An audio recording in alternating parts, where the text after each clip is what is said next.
Hello दोस्तों, ये है हमारा नेक्स्ट ट्यूटोरियल C++ का। और जैसा कि आपने देखा था, हमने पिछले ट्यूटोरियल में देखा था कि कैसे हम वेरिएबल्स को इनिशियलाइज कर सकते हैं और उन्हें कुछ वैल्यूज दे सकते हैं।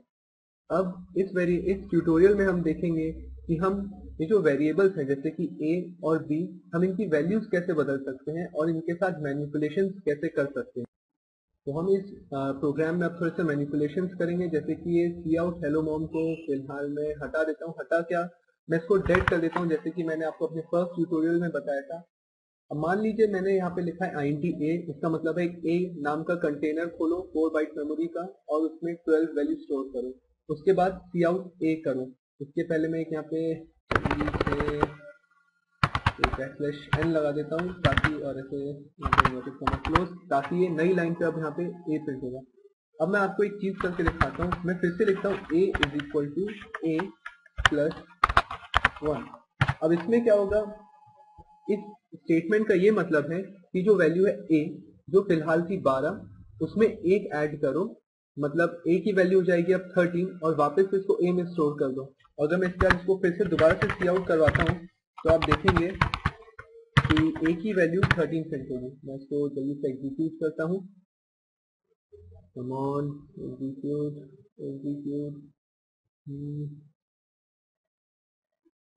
हाँ, और आप देख सकते हैं एग्जीक्यूट हो गया। अब आप देख सकते हैं सबसे पहले मैंने लिखा a = 12 सी आउट a, इसके कारण इसकी वैल्यू नई लाइन पे प्रिंट हुई 12। उसके बाद मैंने लिखा a = a + 1, इसकी वैल्यू यहाँ पे आउटपुट हुई 13 और b तो क्योंकि 13 है तो सी आउट b 13। और उसके बाद मैंने लिखा था यहाँ पे a + b, क्योंकि इन्वर्टेड कॉमा में है इसलिए यहाँ पे as it is a + b print हुआ।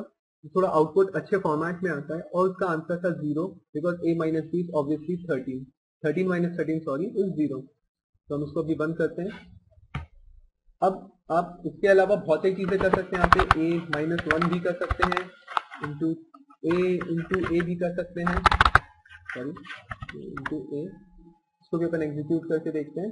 12 × 12 144 आना चाहिए। तो आप देख सकते हैं कि इस तरह से हम वेरिएबल्स के मैनिपुलेशंस कर सकते हैं। और ये याद रखिएगा कि जो C++ का कंपाइलर है, it always works from right to left, मतलब ये राइट साइड के कैलकुलेशंस करता है, उनकी वैल्यूज को इस साइड जो कि इक्वालिटी के साइन के लेफ्ट में है उसमें इस वाले ए में स्टोर कर देता है। तो इस तरह से हमारे मैनिपुलेशंस वेरिएबल्स के साथ काम करते हैं। मैं आपको थोड़े से और मैनिपुलेशंस करके दिखाता हूँ। जैसे a लिखा है तो मैं इसकी जगह यहाँ पे a × 3 भी लिख सकता हूँ। तो इसको अभी हम ऐसे ही रहने देते हैं, a × 3 is 36, 12 × 3 36। और जैसे कि यहाँ पे b = 13 है तो मैं ऐसा भी कर सकता हूँ, b = a × 13, मतलब यहाँ पे इसकी वैल्यू चेंज हो और b इसकी वैल्यू अब अपने में स्टोर करेगा a × 13। मतलब हम एक वेरिएबल में, यहाँ पे है a, उसमें मैनिपुलेशन करके उसकी वैल्यू को दूसरे वेरिएबल में भी स्टोर कर सकते हैं। हम इसको एग्जीक्यूट करके देखते हैं। हाँ, आप देख सकते हैं यहाँ पे a पहले 12 था तो एज इट इज 12 प्रिंट हुआ। उसके बाद a × 3 दैट इज 36। फिर आया b = a × 13, तो 36 × 13 इज 468, यहाँ पे दिखा रहा है तो वो प्रिंट हुआ। उसके बाद a - b, यहाँ पे -432 प्रिंट हुआ। इसी तरह आप int a जो कि एक इंटीग्रल वैल्यू है, इसकी जगह आप दूसरे वेरिएबल्स भी ले सकते हैं, जैसे कि फ्लोट। मैं आपको करके दिखाता हूँ। उसके पहले मैं आपको एक चीज और दिखाता हूँ कि अगर मैं यहाँ पे लिखूंगा a × समझ लीजिए 3.7। अब देखिए मैं इसको आपको एग्जीक्यूट करके दिखाता हूँ। हाँ, आप देख सकते हैं कि यहाँ पे आपको मैं दिखाता हूँ। यहाँ पे आप देखिए एक एरर आ रहा है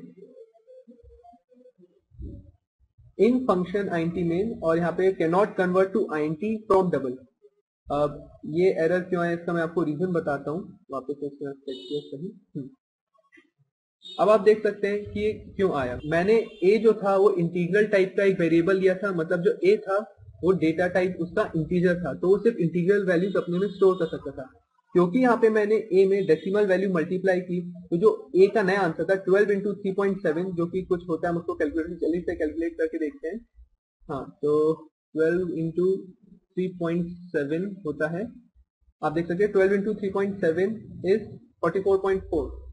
तो यहाँ पे 44.4 आना था, लेकिन आप देख सकते हैं कि यहाँ पे सिर्फ 44 प्रिंट हुआ है। 0.4 कहाँ गया, क्योंकि इंटीग्रल वैल्यू टाइप का था a, तो 12 में 3.7 का मल्टीप्लीकेशन करने से आया 44.4, उसमें सिर्फ इंटीग्रल पार्ट जो था 44, उसको उसने प्रिंट कर दिया, 0.4 को उसने डेप्रीकेट या रिमूव कर दिया क्योंकि ए सिर्फ इंटीग्रल टाइप का था। अगर मान लीजिए मैं पूरी वैल्यू चाहता हूं तो यहाँ पे int की जगह फ्लोट लिख सकता हूं। तो यहाँ पे फ्लोट अगर मैं लिखूंगा, अब आप देखिएगा आंसर क्या आता है। हाँ, इस बार आप देख सकते हैं कि आंसर में 44.4 पूरी डेसिमल वैल्यू के साथ आया है क्योंकि मैंने फ्लोट लिया है। अब फ्लोट ऐसा डेटा टाइप है जिसकी रेंज इंटीजर से ज्यादा होती है, ये अपने में डेसिमल वैल्यूज भी स्टोर कर सकता है। फ्लोट के अलावा और बहुत सारे भी डेटा टाइप्स होते हैं जैसे कि डबल, लॉन्ग एक्सेट्रा एक्सेट्रा, काफी सारे होते हैं वो जो कि हम बाद में आगे अपने प्रोग्राम्स में देखेंगे। तो फिलहाल मैनिपुलेशन ऑफ वेरिएबल्स में मैंने आपको बताया कि कैसे हम वेरिएबल्स को चेंज कर सकते हैं और उनमें डेसिमल वैल्यूज मल्टीप्लिकेशन करेंगे। अगर इंटीग्रल किसी वेरिएबल में तो क्या आंसर आएगा, और अगर हमको पूरी डेसिमल वैल्यू देखनी है तो हमको किस तरह का डेटा टाइप लेना होगा। तो फिलहाल इस ट्यूटोरियल में इतना ही, आप नेक्स्ट ट्यूटोरियल में जुड़े रहिए। थैंक्स।